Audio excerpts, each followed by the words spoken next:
Welcome back, Axe friends. Mail call, the final piece of the puzzle has arrived. It's been difficult. It's been difficult getting exactly what I wanted. This work axe concept. I'm all over the place on weights and handles and whatnot. But, you know, if I have an excuse to buy a new axe, I'm going to buy a new axe. And I bought a new axe. You know, when I first started the channel, I did some reviews. They were some of the first videos I did. And, you know, you can check them out. I don't think they were very good. And I stopped doing reviews, really. And it was because I really needed to get clear on what would be a helpful review. I mean, there's a lot. Axes is interesting. It's an interesting thing, all right? And you know, and what makes a useful review? They can be pretty challenging because if you're not comparing the thing to something else, because it's a tool, you know, it's a blunt force tool. It's meant to be swung with violence. And if that's not really part of the review, I didn't know what that was, how helpful that would be, all right? And so that was some inspiration for doing the axe arenas. See, right? Comparative chopping, learn some things, turn axe science, get into that, right? But now we're much farther down the rabbit hole than ever before, and I got a new axe. So maybe I should review that axe, right? Okay, let's review the axe, do an opening video. But what can I tell you about an axe that I haven't swung yet? I kind of think a good axe review does three things. One, the first thing, is it shows you what you get, right? Because sometimes you don't know what you're going to get from the website. Really, what are you going to get? What is the sheath, right? Do you get anything with it? Do you get a sticker? You don't know what's really coming in the mail. So you can see, you know, someone else open it. That's helpful. Number two, you can check out the specs, right? Take it out of the box, measure all the things, and see if it comes as advertised. But to me, number three has got to be like chopping with it and comparing it to something similar, like in the same price category or the same kind of design, right? And you compare them, you see like, oh, I like this, I like that, and then give, you know, the viewer an opportunity to think about what's important to them. Okay, like I said, it was hard to find this 3-pound axe. It's hard to find, it's not the thing. The only one I could find comes from a company that began where? Wuppertal. Wuppertal, of course. Another chance to check out some German ironmongery. See, I actually don't own a new Ochsenkopf, right? From the company, not a still, not something else. I got vintage, but I don't have a new one. So it was a chance to get a new ox head, right?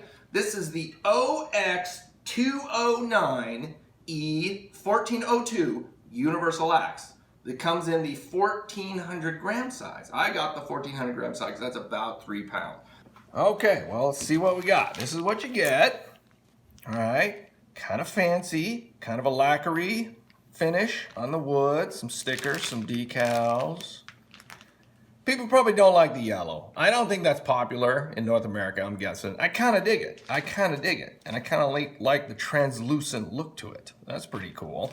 I always wondered how that looked up front. Here you go. Let's take the plastic off. And so the axe has proceeded completely through the very low budget sheath, went right through the low budget rivet. Okay, so leather work is not the Ochsenkopf strong point. All right, we got a nice little card. That's cool. And there's the finish. All right. Very nice satin finish. I do like this look. I like a painted axe. I mean, I got a weakness for it, all right? Okay, let's check out the features. Does that look familiar? It looks very familiar to me. Looks just like our other still Ochsenkopf made Universal Pro Forestry axe that we modded, right? I had to go through all that rigmarole to take it out. It was not probably worth the effort to do it. This was less than $100. I probably should have just bought another axe, but this is for axe science. Axe science, people.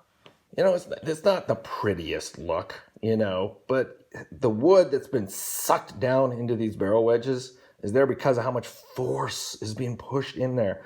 This method of hanging axe, as we have seen, is freaking tight. This thing's a tank. Let's get a measurement end to end, see where we're at. Just over 31 inches. Just over 31 inches. And our quest has been these shorter handles. And look at that. Look at that beautiful wood. This could be here. This could be here. and I would be so happy. But it's not. And I'm not going through Fort Knox again to make it so. Let's check out the alignment. Always a critical test. Satisfactory. Satisfactory alignment. To check out bit to handle alignment, you can look right down the bit. You can see if it lines up with the end of the handle. Or you can take it out on your deck, find a gap between two boards, put the bit in, and then see where that handle lines up. And you see right here, it's at 31.5 inches from the top. We're about a ½ inch off center. How about a ½ inch? Now, do I think that's really important? It's a standard of excellence. And when I make an axe, I refurbish an axe, I absolutely always go for as straight as possible. It's something I want to do. And it can be hard. And the handle might not help you at all.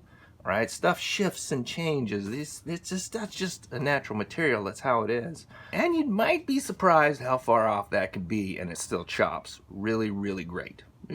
Some of my best choppers are not far from that. Honest to God. Check out the edge geometry. Let's see what we got. Oh, we're going the wrong way, guys. We're going the wrong way here. What the freak? Seriously? Well, okay. It's somewhere between 35 and 45 degrees. Aww. That's a bummer. That's a bummer. That's... Do I have to go through this again? Okay. It should be half that. It should be half that right out of the box. My personal opinion. I mean, I'm not bad-mouthing Ochsenkopf, but this thing's got 18 degrees on it. This one's got 20.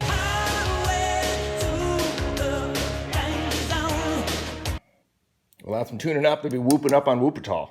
That's just how it go down.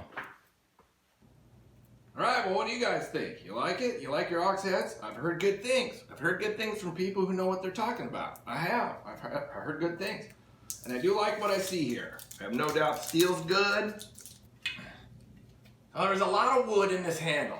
These Euros love the big, beefy handles. They do, right? And to thin it, I'd have to ruin all the nice translucent paint job, okay? So...